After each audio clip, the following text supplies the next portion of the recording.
the ongoing Special Intensive Revision, that is SIR, of electoral rolls in the state.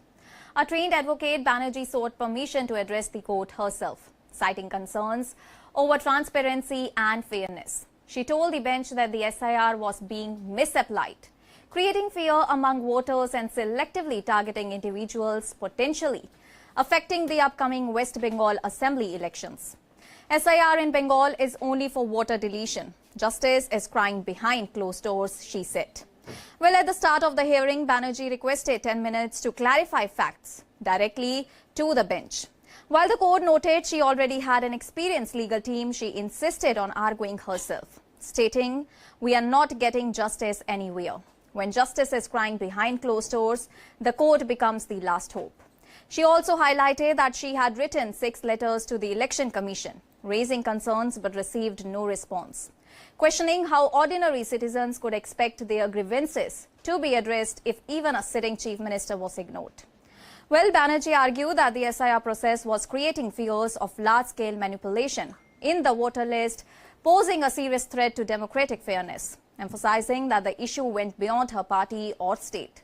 She said that "I am not fighting this battle just for TMC. This is a battle for the nation's democracy and for free and fair elections.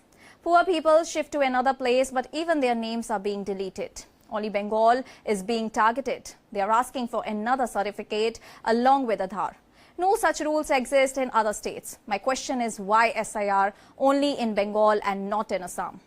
Notably, the Supreme Court took note of the petitions challenging the SIR and issued notices to the Election Commission, seeking a detailed response and scheduling the next hearing for Monday, that is February 9. In an earlier hearing on January 19, the court had directed that the SIR process in West Bengal be transparent and voter-friendly.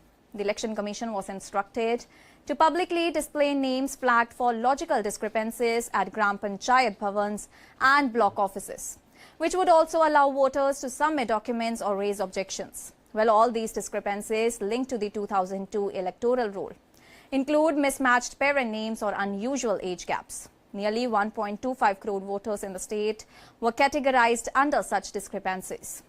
During the proceedings, Banerjee contended that Bengal was being singled out, and only for Bengal they are appointed micro-observers. Only for Bengal they appointed these micro-observers to bulldoze the people of Bengal. And my submission is the logical discrepancy case not to be deleted as it is should be cleared not by the micro-observers, she mentioned.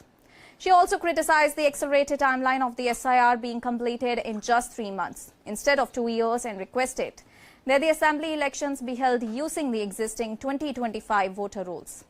Notably, Banerjee noted that over 70 lakh notices had already been issued and urged the court to direct the Election Commission to withdraw them, though the bench said withdrawing all the notices might be impractical. She stressed that electoral roll revisions should be uniform across states in order to avoid disenfranchisement, citing instances where living individuals in Bengal had been wrongly declared dead.